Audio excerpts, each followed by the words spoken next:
Bonjour à tous. Je pense qu'on va commencer tout doucement avec. Je vais faire une toute petite introduction au début. Bonjour. Pour ceux qui ne me connaissent pas, je suis Antoine Kieffer. Je suis le coordinateur du point de contact national bio-environnement.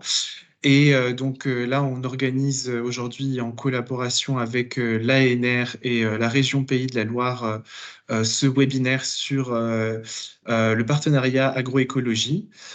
Donc, pour rappel, les partenariats, c'est une nouvelle notion qui existe donc depuis Horizon Europe et qui avait pour but de synthétiser un environnement qui était plus complexe auparavant. On pouvait retrouver les ERANET, les GPI, etc. Et ça a été simplifié sous la forme des partenariats. Le partenariat agroécologie est ce qu'on appelle un partenariat cofinancé, c'est-à-dire que, comme pour tous les autres partenariats cofinancés, l'Union européenne, la Commission européenne injecte une partie des fonds et le reste des budgets des appels qui sont organisés proviennent des financeurs nationaux. Ces financeurs nationaux peuvent bien entendu varier en fonction des pays et en fonction des partenariats. Sur le partenariat agroécologie pour la France, on a deux financeurs. On a l'ANR et la région Pays de la Loire. Donc l'idée, c'est qu'aujourd'hui, mes collègues de l'ANR vont d'abord présenter les thématiques scientifiques de l'appel 2024 du partenariat agroécologie, les modalités de participation pour les acteurs français notamment, hein, puisque c'est l'ANR qui va déterminer les règles pour les participants français aux appels, quelques éléments sur la façon de soumettre les projets, même si sur ça, il y a déjà eu un webinaire entier en anglais organisé par nos collègues de Youlish. Bien sûr, on vous remettra le lien avec l'enregistrement. Donc, ce sera principalement du rappel. Et ensuite, la région Pays de la Loire présentera les règles spécifiques de participation pour notamment les acteurs privés de la région Pays de la Loire qui souhaiteraient soumettre sur les appels du partenariat agroécologie en 2024. Donc, sur ce, je vais laisser la parole d'abord à mes collègues de l'ANR pour une présentation de l'appel 2024. Merci Antoine. Du coup, je vais commencer par vous présenter un peu le contenu de cet appel. Virginie, tu vas passer les diapos, donc j'attends que ça apparaisse à l'écran.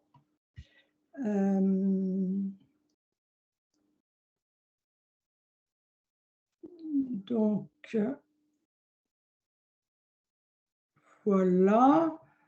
Donc, ça, c'est le programme de notre réunion.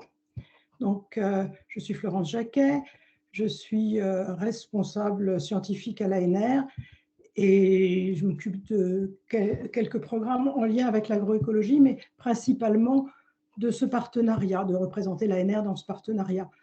Mes collègues Virginie Aron et Inès Alterio seront là pour vous présenter les aspects d'éligibilité, les aspects de critères, en gros, de financement de vos projets. Si on ne peut pas répondre à tout aujourd'hui, on vous promet qu'on répondra rapidement. Si certaines questions demandent un petit peu de retour de notre part, en particulier vers les services administratifs ou financiers de l'ANR, parce qu'on n'est pas toujours au fait de tous les détails des règles, vous nous posez vos questions et on y répondra ultérieurement. Donc, sur ce, voilà, ce partenariat, comme Antoine a dit, c'est un des instruments actuels, enfin, c'est le dispositif actuel pour faire un petit peu ce qui a pris la suite des ERANET et autres initiatives entre pays. Donc, ici, on est sur un partenariat sur 10 ans, un budget total de 300 millions d'euros, 150 financés par les partenaires, les différents pays, et 150 par l'Union européenne. Ce partenariat sur le contenu, il a été lancé en particulier dans la dynamique du Green Deal, qui a comme ambition un certain nombre d'objectifs environnementaux et qui concernent notamment l'agriculture. Par rapport à ces ambitions, on considère que l'agroécologie, et la Commission européenne considère que l'agroécologie est une approche pertinente qui permet d'accélérer cette transition vers une agriculture plus durable et une agriculture plus à même d'atteindre ces objectifs. Donc, vous imaginez bien que, surtout dans le contexte actuel de mobilisation des agriculteurs en Europe. On a autour de ces enjeux des défis, des tensions, hein, par exemple, notamment entre les biens privés d'aujourd'hui et les biens publics de demain. Quand on dit que l'agroécologie, c'est une ambition de promouvoir simultanément une augmentation de la performance socio-économique des exploitations agricoles et une meilleure contribution de l'agriculture à l'environnement, vous imaginez tous très bien, parce que vous êtes du domaine, que tout ça, ça ne se fait pas de manière évidente. Et c'est un peu pour ça que le partenariat a été créé, justement parce que ça ne se fait pas de manière facile. Donc il y a deux postulats de départ dans le partenariat. Hein, donc, cette idée que l'agroécologie représente quelque chose du point de vue scientifique, mais également qu'il y a une démarche à promouvoir pour faire avancer les choses dans le bon sens, on va dire, en s'appuyant sur ce qui est maintenant de plus en plus en développement et en particulier soutenu au niveau de l'Union européenne, que sont les Living Labs. Et les infrastructures de recherche en appui aux Living Labs, tout ça voulant dire qu'il y a une démarche de co-construction, de co-création entre les différents acteurs et que produire des nouvelles connaissances, faire de la recherche dans une perspective d'innovation, le parti pris donc de ce partenariat est de le faire dans cette démarche de co-construction avec des acteurs au sein de Living Lab. Alors, j'y reviendrai tout à l'heure, hein, de Living Lab existants, de Living Lab à créer ou de démarches s'inspirant de Living Lab.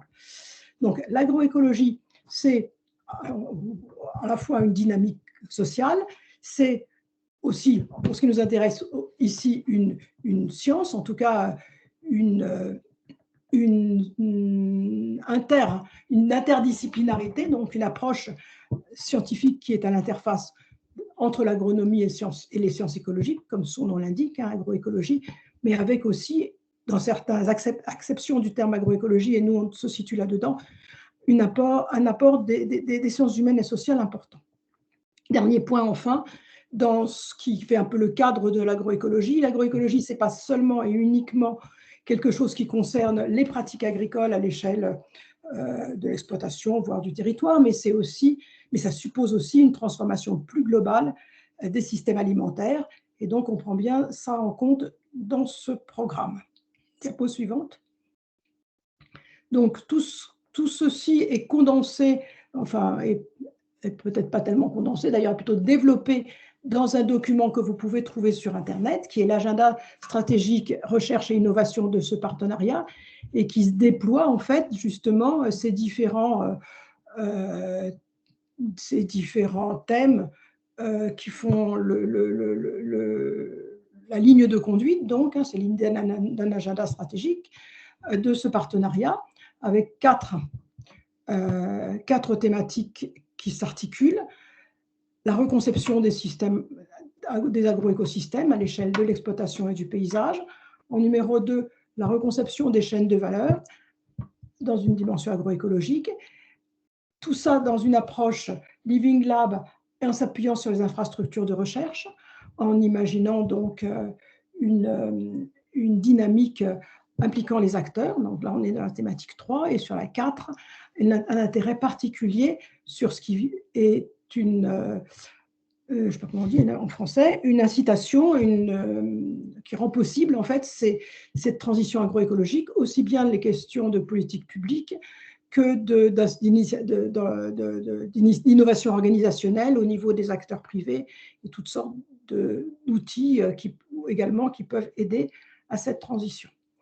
Donc, la diapo suivante. Oui, c'est ça, là. Je me disais qu'elle était là. Donc, en fait, comme dans n'importe quel programme, ce partenariat agroécologie, il est organisé en work package.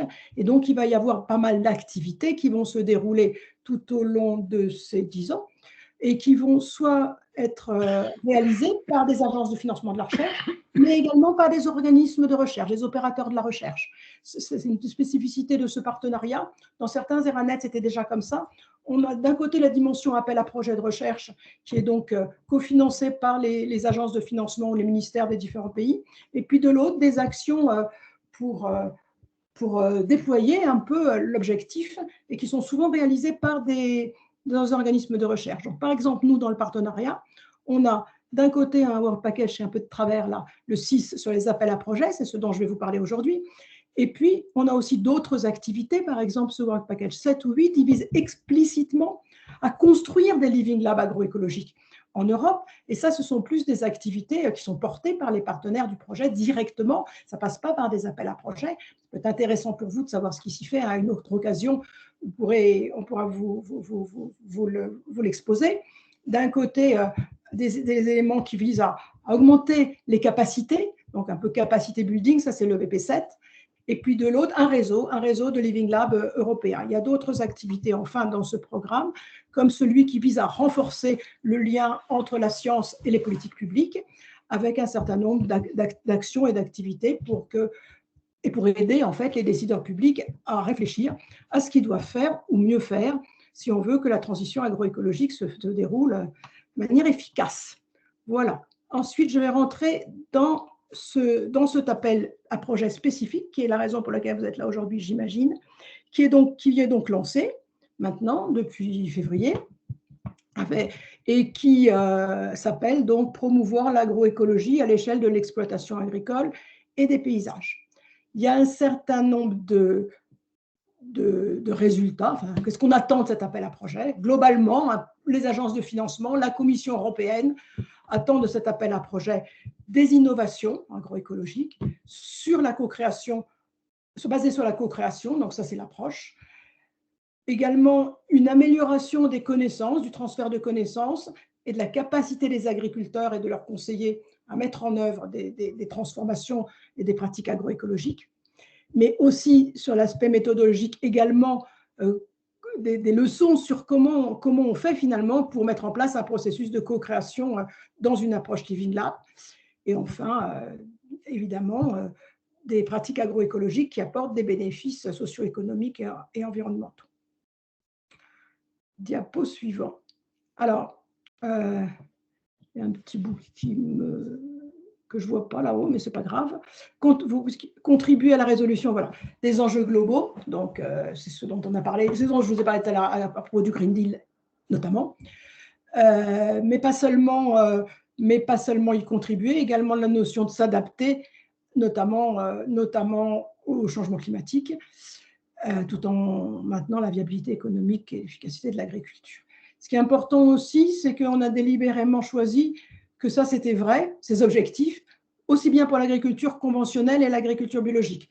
Que si l'agriculture biologique, sur certains aspects, avait déjà fait un pas qui pouvait être utilisé en termes d'agroécologie, et l'agriculture biologique aussi avait à faire des progrès vers, par exemple, des meilleurs rendements, une meilleure efficacité économique, etc. Donc, on a bien tous les types d'agriculture, de fait, conventionnelle et biologique, c'est-à-dire tous les types d'agriculture qui sont concernés par cette transition agroécologique.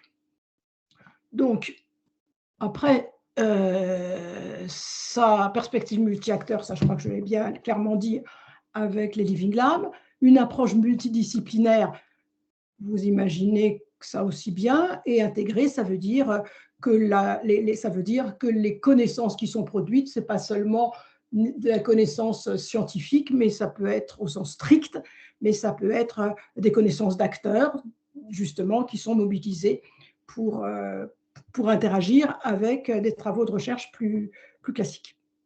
Le point important, c'est que c'est un projet européen, hein, donc on est dans des projets qui devront comprendre au moins des partenaires d'au moins 3 pays qui participent au partenariat. Et cela parce que donc il va falloir à chaque fois que vous réfléchissez à construire un projet, réfléchir à une question de recherche, un défi qui est au moins commun à 3 pays participants au partenariat. La diapo suivante. Donc on a 2 thèmes et ils sont liés, bien entendu, mais en fait, dans le cas présent, ils sont disjoints. C'est-à-dire qu'il va falloir choisir l'un ou l'autre. Vous allez, si vous êtes là pour préparer une proposition, répondre à cet appel à projet, vous allez devoir choisir. Si vous avez l'impression que ce que vous faites, ça répond au premier, mais aussi au deuxième, il faudra quand même choisir. En tout cas, pour soumettre dans l'un ou dans l'autre, deux thématiques. Donc, les deux thématiques, la première, c'est l'agroécologie au niveau de l'exploitation et de ses environs immédiats. Donc, qu'est-ce que ça veut dire? Ça veut dire qu'on s'intéresse à aux pratiques agricoles et à leur transformation à l'échelle de l'exploitation. Il peut y avoir également à s'intéresser à des entités connexes, par exemple des petites entreprises de transformation, des consommateurs locaux. Parce qu'on sait, et je l'ai dit tout à l'heure, que tout ça intervient très fortement dans la capacité des exploitations à mettre en œuvre une transition agroécologique. Ce à quoi on ne s'intéresse pas, en revanche, c'est aux interactions spatiales entre les pratiques agricoles des différentes exploitations. Sinon, on est dans l'autre thématique, qui est la thématique au niveau du territoire, où là, on n'a volontairement pas défini de manière précise ce que c'était qu'un territoire, parce que ça peut dépendre des problématiques, et dans certains cas, ça va être un bassin versant, dans l'autre, ça sera quelque chose de plus large ou de plus petit, ça dépend de la question et des solutions que l'on travaille. Mais en tout cas, il y a une dimension d'interaction entre les exploitations, par exemple, une interaction parcellaire sur la disposition spatiale des cultures, des mosaïques paysagères ou des choses comme ça, et également avec d'autres éléments du paysage, comme par exemple les questions, le paysage naturel, non cultivé, cultivé, etc. Des exemples entre des exploitations de production végétale et des exploitations d'élevage. Enfin, on peut imaginer différentes choses, mais ça sera la richesse de ce que l'on va recevoir sur les projets, mais vous voyez bien que là, on est sur une échelle différente de la précédente. Alors, tout ça, c'est des choses qu'il faut faire si on construit un projet. Dans un cas comme dans l'autre, on a explicité ces attendus. Donc, évaluer les impacts socio-économiques des innovations qui sont travaillées, travailler avec les besoins, en fonction des besoins réels des parties prenantes, impliquer les utilisateurs finaux, non seulement au début ou à la fin, mais tout au long du cycle de vie du projet, donc co-concevoir et créer avec eux. Relier la recherche fondamentale à la recherche appliquée, ça aussi c'est un point qui peut être très pertinent, porteur de choses nouvelles, de pouvoir pas considérer qu'il y a deux mondes, celui de la recherche fondamentale qui travaille dans son coin et celui de la recherche appliquée qui, de temps en temps, prend des solutions, des résultats de projets de recherche fondamentaux pour essayer de les appliquer. Il y a une conversation, comme certains sociologues de ces questions-là disent, entre les deux. La question des conditions locales, évidemment, c'est important quand on travaille, quand on sait ce que c'est que l'agroécologie, on sait qu'on est en train de passer de solutions et de systèmes de production, de conduite de culture génériques vers des choses qui sont beaucoup plus adaptées au contexte. Et donc là, c'est un peu un enjeu compliqué parce qu'on veut à la fois travailler sur des conditions locales très spécifiques et en tenir compte, et en même temps, on est dans un cadre européen, et donc il faut essayer d'imaginer quelque chose qui ensuite peut être extrapolé, enfin, ou du moins qui intéresse au départ trois régions de pays européens différents, et dont on peut se demander, on peut espérer ensuite que ça en intéresserait plus que ça. La question des connaissances traditionnelles, j'ai dit un mot tout à l'heure, hein, on peut tout à fait imaginer qu'il n'y en a pas que la science qui descend sur le terrain, mais qu'on a dans les connaissances traditionnelles des pratiques des agriculteurs, des éléments qui peuvent être diffusés, travaillés, etc. Et enfin, mon dernière ligne en bas que je ne vois pas, mais qui commence par approche multidisciplinaire.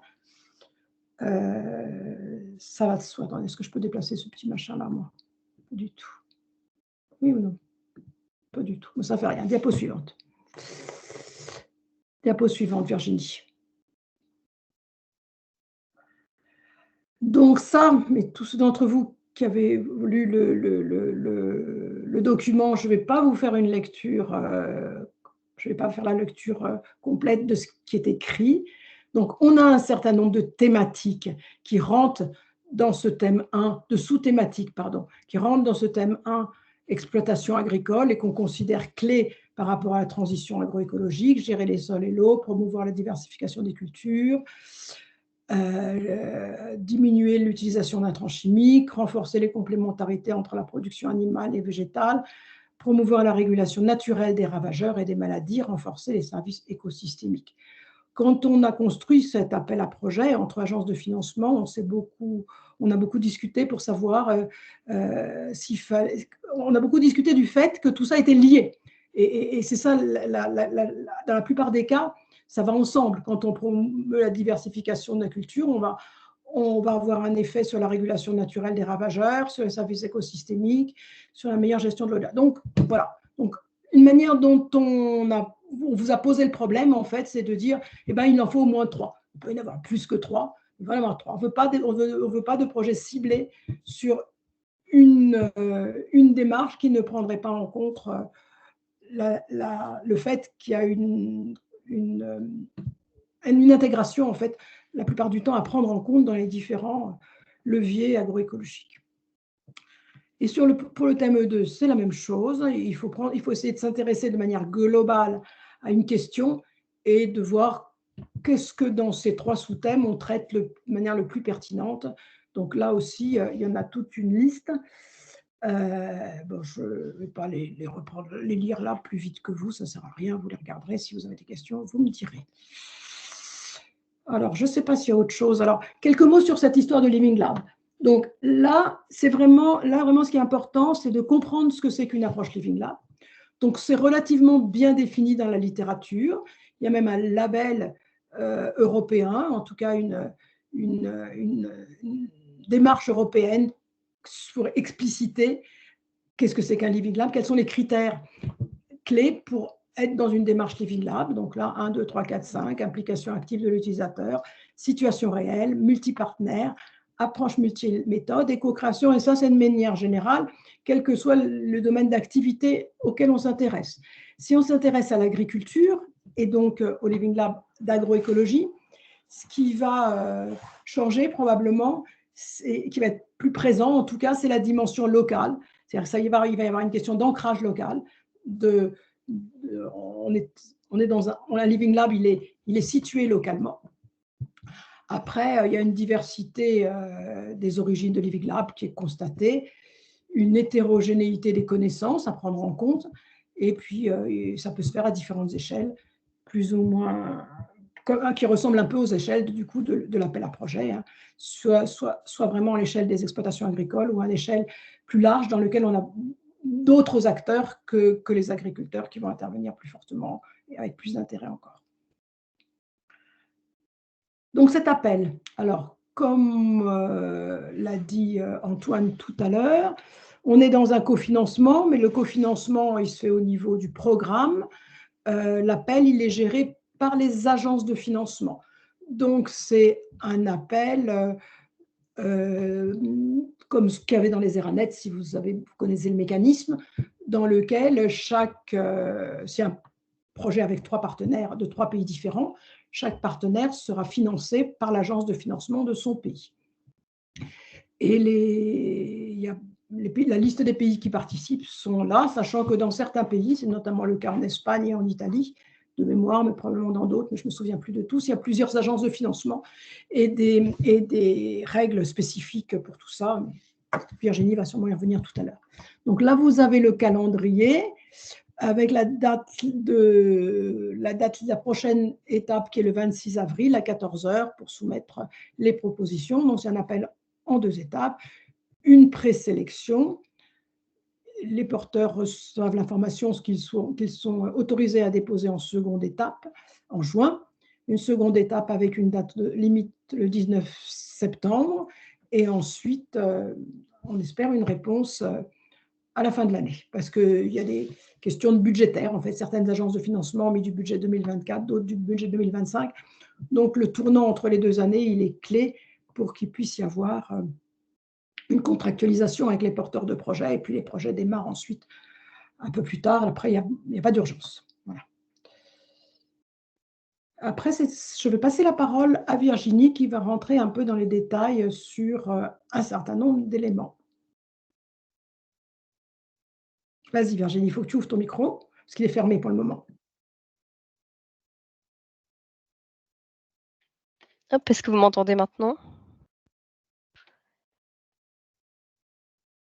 Oui, très bien. Oui, Je vais repartager donc, excusez-moi. Et voici donc les critères communs d'éligibilité de l'appel sont que les prépropositions pardon, et les propositions traitent d'au moins un des deux thèmes et au moins trois des sous-thèmes qui ont été présentés juste avant par Florence. Et que le consortium doit être composé d'au moins 3 pays et donc inclure 3 agences différentes, 3 différentes agences de financement. Un autre critère est que l'implication des partenaires d'un même pays ne doivent pas excéder 60 du nombre total de personnes par mois allouées au projet. Donc c'est pour ça notamment que Florence parlait aussi des agences qui étaient plusieurs agences pour un même pays, qui est donc un aspect important à avoir en tête. Chaque consortium demandant d'un financement doit être dirigé par un coordinateur de projet qui doit appartenir à une organisation éligible à un financement de la part d'une partie finançant l'appel. Hem Et ensuite, donc au niveau de la durée des projets, ils doivent être entre 24 et 36 mois et le projet doit être déposé en anglais, sur une plateforme sur laquelle je reviendrai dans un instant.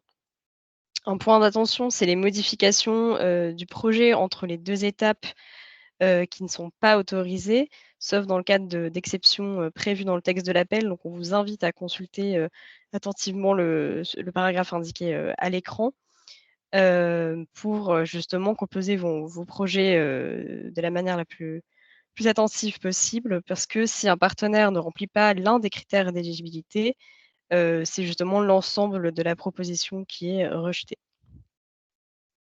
Pour ce qui est des critères d'éligibilité au niveau de l'ANR, il y a au moins un partenaire qui doit être un organisme de recherche et de diffusion des connaissances dans le consortium pour que l'ANR finance le projet. Projet pour lequel l'ANR, par bénéficiaire, octroie entre 15 000 à 300 000 € par projet, voire 400 000 si le partenaire est coordinateur du projet. Si le partenaire donc financé par l'ANR est coordinateur du projet.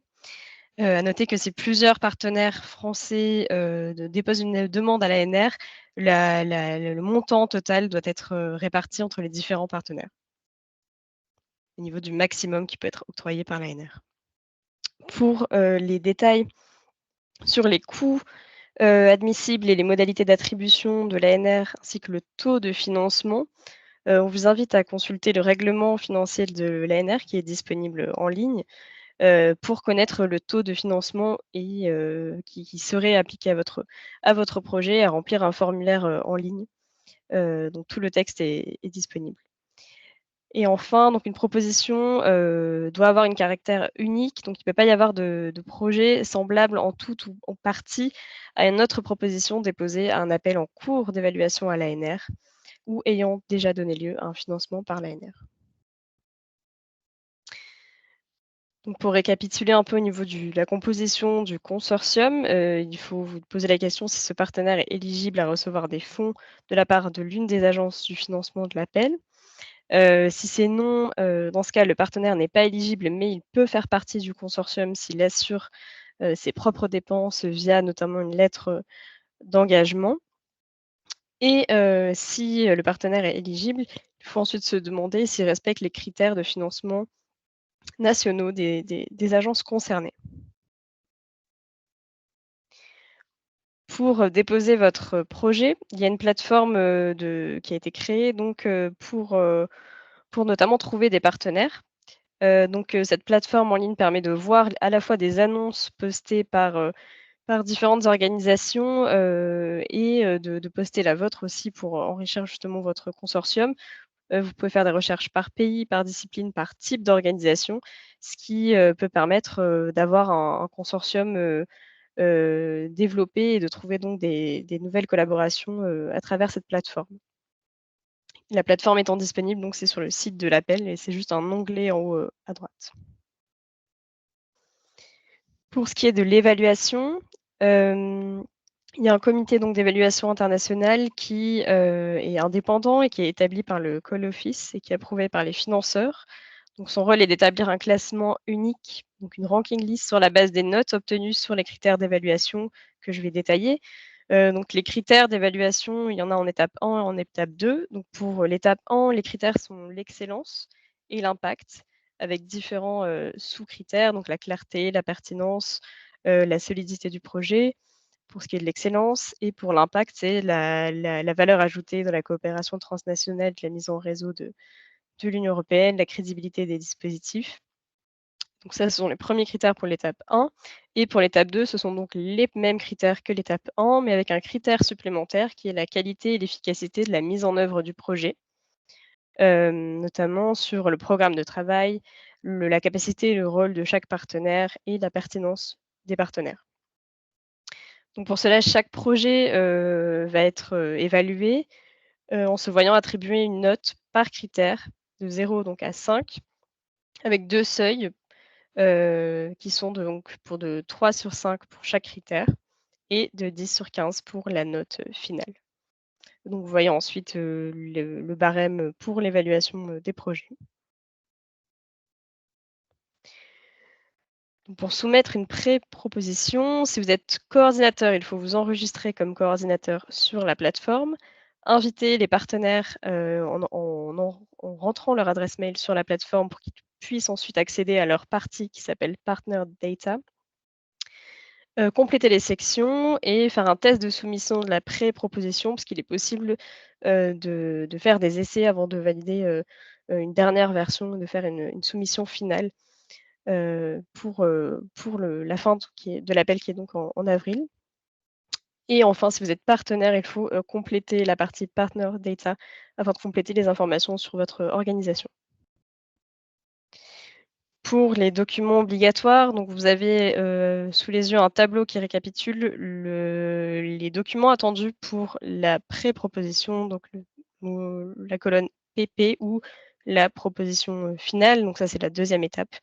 Donc ça vous permet de voir déjà les documents attendus, au niveau de la pré-proposition, donc le sommaire, les mots-clés, la description des travaux au niveau des différents critères d'évaluation, le budget également.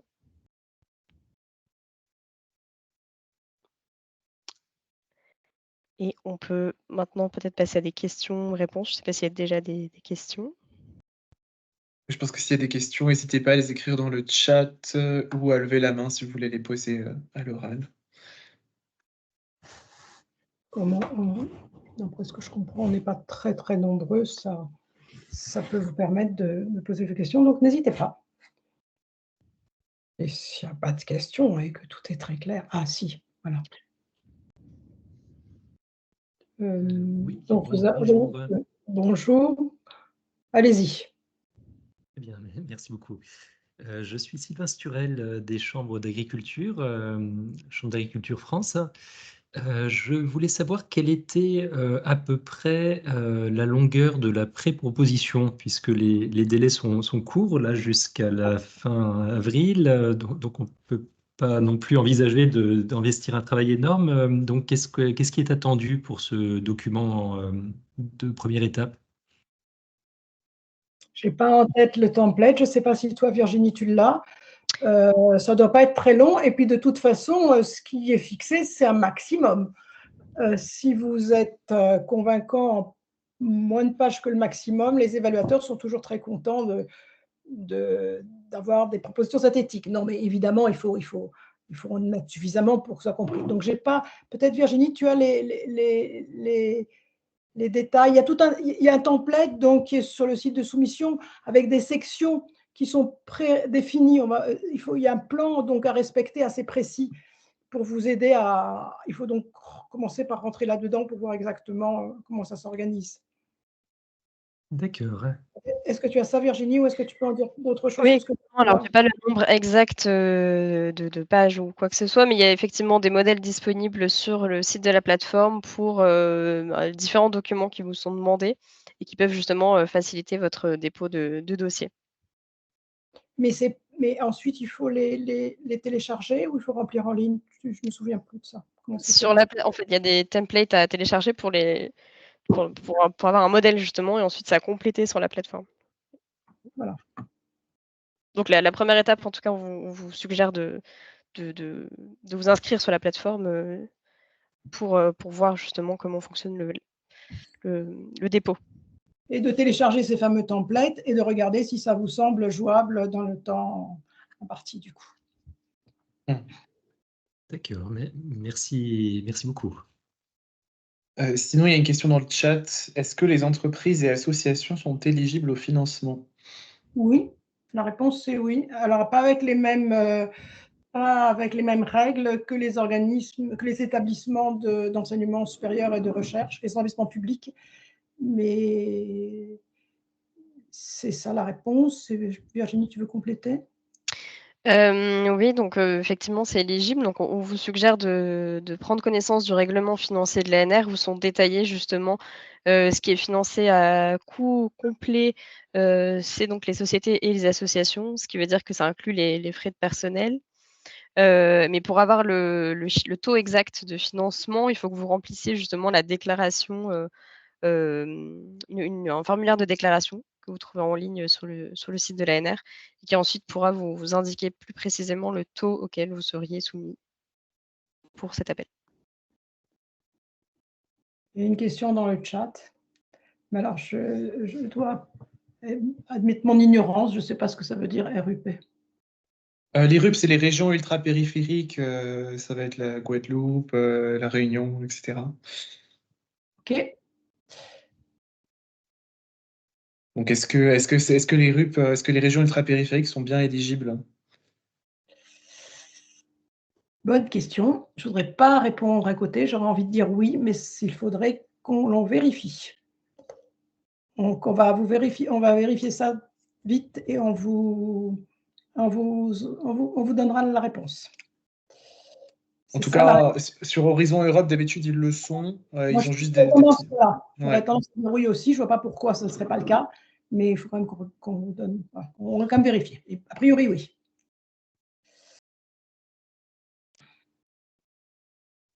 Alors je ne sais pas s'il y a d'autres questions parce que comme je partage mon Il y a écran. une main levée, Clara Savary. Oui, bonjour à tous. Donc Clara Savary de INRAE. Moi, je suis à la direction des affaires européennes et je voulais juste relayer une question qu'on m'a posée de la part d'un chercheur qui est en train de monter une réponse en coordination. Est-ce qu'il y a des conseils en termes de stratégie sur le budget à demander, le budget français auprès de l'ANR? En gros, il me demandait s'il fallait mieux prévoir un budget un peu modeste de 200 ou 300 000 euros pour espérer maximiser les chances d'être financé par l'ANR ou non, si ce n'est pas une bonne stratégie. Non, il n'y aura pas plus de chances d'être. Enfin, ça serait vraiment. Le classement du projet il dépendra de la qualité scientifique et de l'adéquation du budget demandé au travail envisagé. Et si c'est un budget énorme pour un projet qui n'a pas l'air de nécessiter un tel budget, ça sera relevé. Et ensuite, la décision de financement elle dépendra du comité de sélection dans lequel effectivement il y aura un ajustement en fonction du classement du projet, mais c'est pas comme ça que ça marche, quoi. On ne dit pas, tiens, il n'est pas cher, ça vaut le coup qu'on le passe plutôt qu'un autre mieux, mais qui était plus cher. Non, on va prendre le mieux et plus cher d'abord.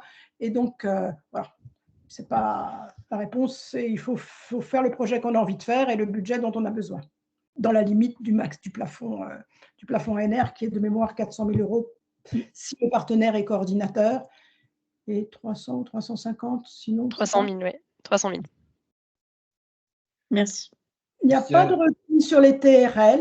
Je vois une question sur les TRL dans le chat, mais explicite, mais en même temps, vu la nature des thématiques et l'esprit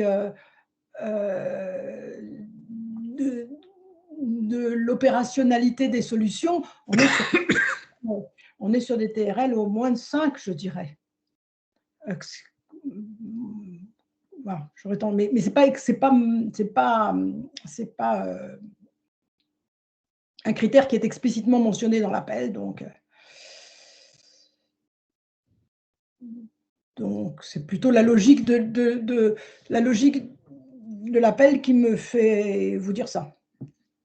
Si vous en dites plus sur le pourquoi de la question, peut-être qu'on comprendra. Si on peut-être qu'on peut trouver un cas de figure où véritablement il y a un TRL qui serait plus bas, ou au contraire, là, ou est-ce que votre question, au contraire, vise des aspects de TRL 8-9 ? Je ne sais pas quel est le sens de la question.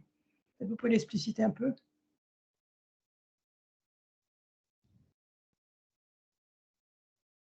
Bon. Peut-être ma réponse a convenu alors.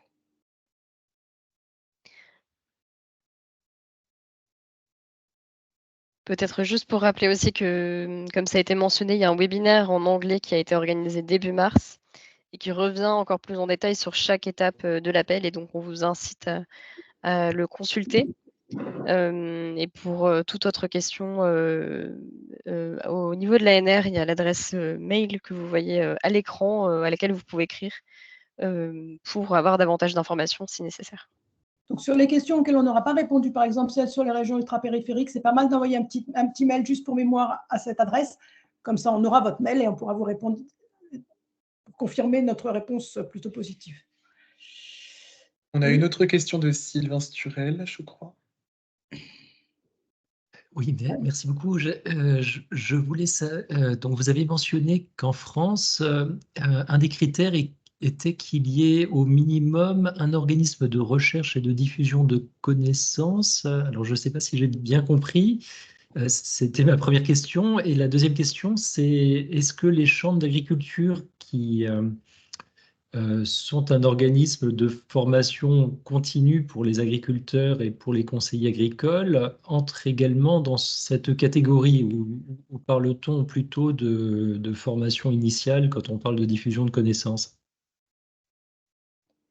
Non, je pense qu'il y a un critère de l'ANR, Virginie pourra le dire exactement, qui fait qu'il faut qu'il y ait un établissement de recherche ou d'enseignement supérieur, mais l'idée, c'est voilà, d'un établissement qui fait de la recherche dans le consortium. Après, il peut y être de manière modeste. Hein. Il peut y avoir un partenariat parce que vous collaborez avec un labo de l'INRAE ou autre, et qui sont là de manière relativement pas majoritaire, ni dans les activités, ni dans le budget demandé. Il faut que chaque partenaire doit avoir un budget au minimum de 15 000 €. C'est ça le minimum. Mais effectivement, oui, c'est une règle de l'ANR, comme quoi on peut financer les chambres d'agriculture, on peut financer les instituts techniques, on peut financer les associations de producteurs agricoles, mais en association avec un labo de recherche publique. Merci beaucoup.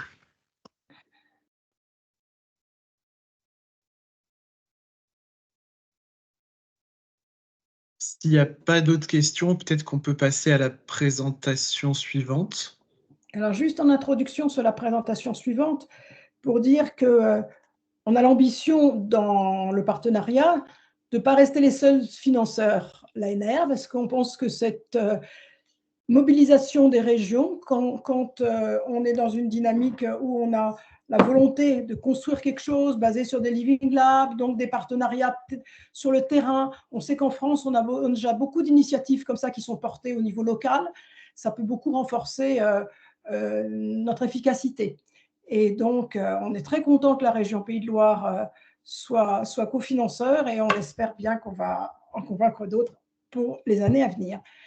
Alors, en ceci étant, une fois que j'ai dit ça, je passe la parole à, je ne sais pas qui est la personne, c'est Charlotte Noblot, c'est ça? Oui, merci Florence. Si Antoine, tu veux bien démarrer le support, si c'est possible de ton côté. Bonjour à tous. Ah oui, excuse-moi. Attends, je vais le reprendre parce que... Oui, pas de souci, pas d'urgence. Charlotte Noblot, je fais partie du service Action européenne de la région des Pays de la Loire. Et donc, effectivement, la région des Pays de la Loire s'est mobilisée en tant que cofinanceur pour ce partenariat agroécologie, donc aux côtés de l'ANR pour le versant français. Et donc, on est la seule région française à s'être positionnée. Il y a d'autres régions également en Espagne et en Italie qui se sont positionnées aussi. Mais comme disait Florence, dans la vie du partenariat, les choses pourraient évoluer et d'autres régions pourraient potentiellement rejoindre la dynamique. Merci Antoine. Une parenthèse, si vous avez des contacts avec les régions dont vous dépendez, n'hésitez pas à leur parler du partenariat et du fait que ça serait intéressant qu'ils rejoignent le partenariat pour financer vos futurs projets. J'arrête, je coupe. Effectivement. Alors pourquoi un tel engagement? Effectivement, le secteur agricole et agroalimentaire, c'est le premier secteur économique en région Pays de la Loire. Donc on a un très fort enjeu au niveau de l'écosystème d'acteurs en région sur ce sujet. À la fin de l'année 2022, on a voté une stratégie pour une alimentation durable en lien à la fois avec la terre et la mer, qui est complètement en phase en fait avec la dynamique de l'agroécologie qui est portée à l'échelle européenne par ce partenariat. Donc c'était vraiment une évidence pour nous de venir s'inscrire comme cofinanceur potentiel de projets sur le territoire de la région Pays de la Loire.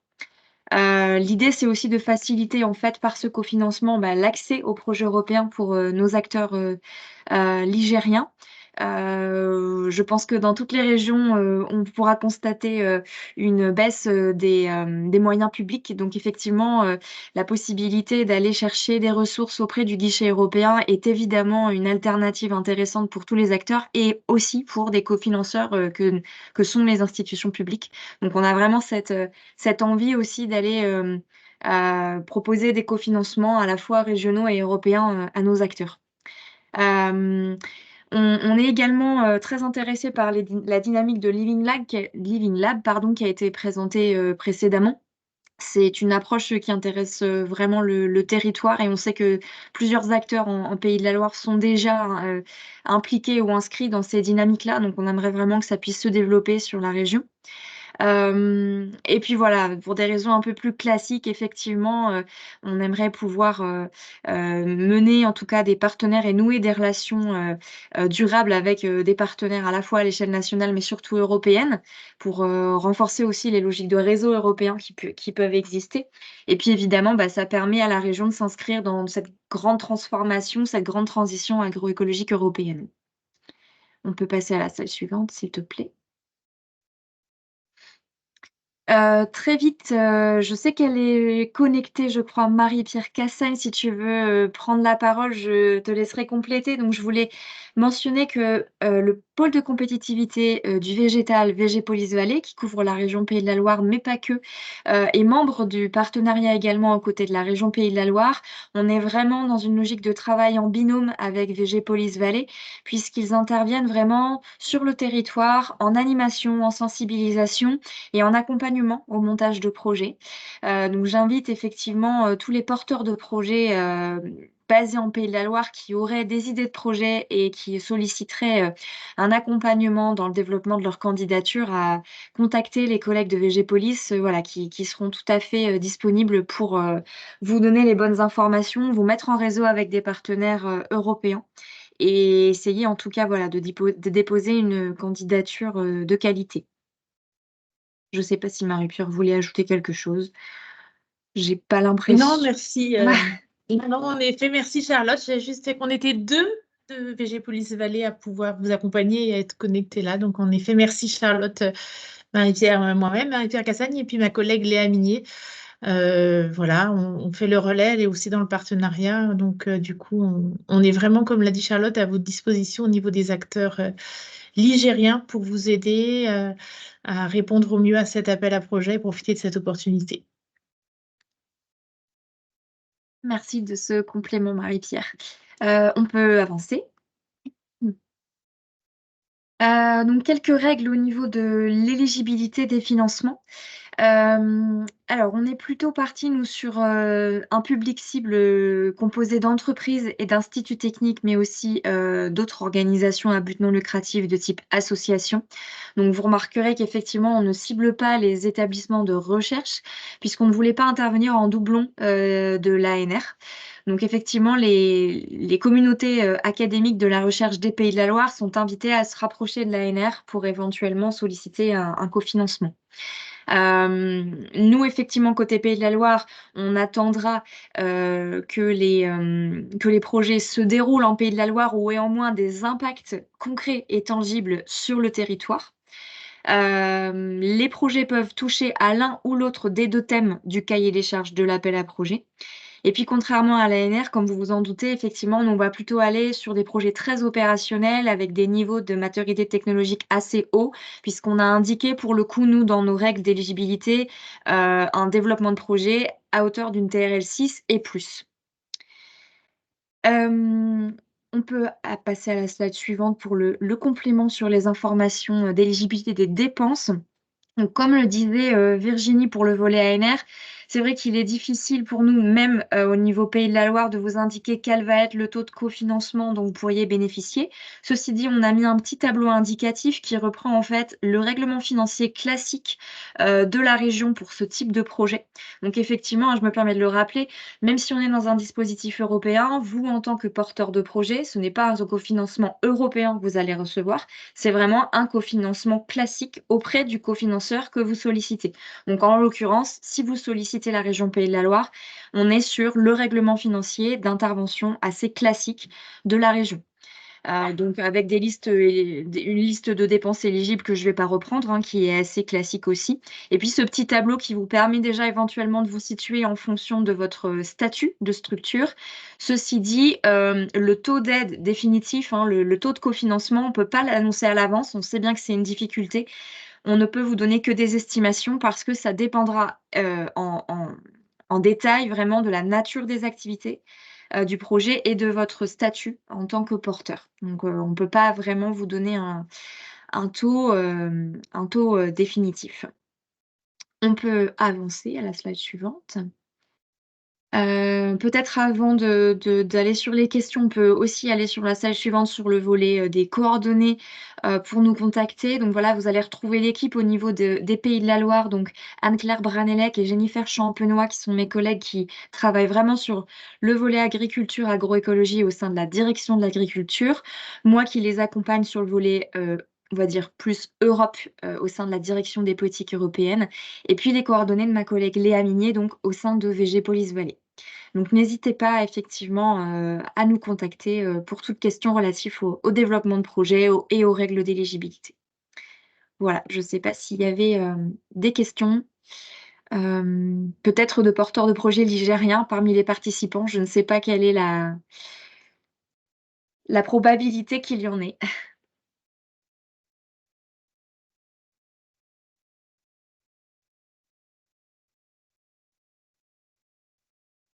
J'ai pas l'impression. Si, il y a des questions. Marie-Pierre.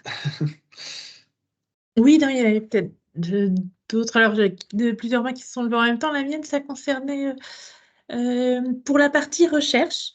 En région Pays de la Loire, on a des équipes de recherche qui peuvent être attachées, par exemple, à l'ESA et du coup à un organisme privé. Et du coup, dans ce cas-là, est-ce que c'est un financement via l'ANR ou via la région Pays de la Loire, ou c'est encore trop tôt pour savoir, ça dépendra du projet. Voilà, je profitais du webinaire pour poser la question. Alors c'est une bonne question, effectivement, là, à ce stade, maintenant, tout de suite, je ne pourrais pas forcément y répondre, mais je vais me le noter.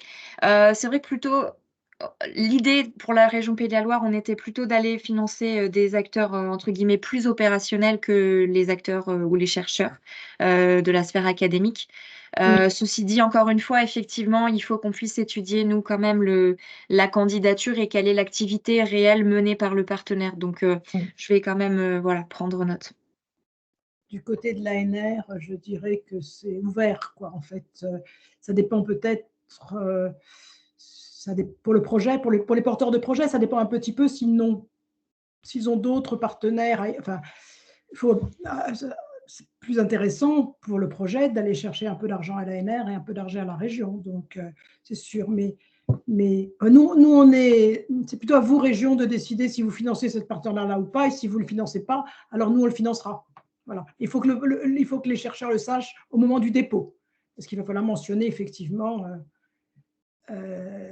si c'est un financement ANR ou pas.